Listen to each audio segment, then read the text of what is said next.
Syederalun, produksi garam menggunakan plastik atau disebut dengan sistem geomebral di Gampung Cebre, Kecamatan Simpang 3 Pidi, kini terlantar.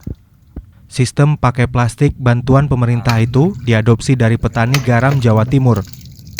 Plastik digunakan untuk menjemur bahan baku pasir, namun petani garam di Pidi tidak bisa melakukannya karena musim penghujan. Sehingga petani membiarkan terlantar bantuan sistem geomebral yang dibangun pada tahun 2019 lalu. Kondisi pasir di dalam wadah plastik telah menjadi jamur yang dipenuhi dengan genangan air.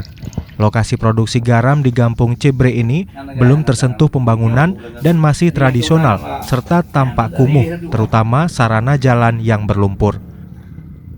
Dari Sigli, Muhammad Nazar, Serambi On TV.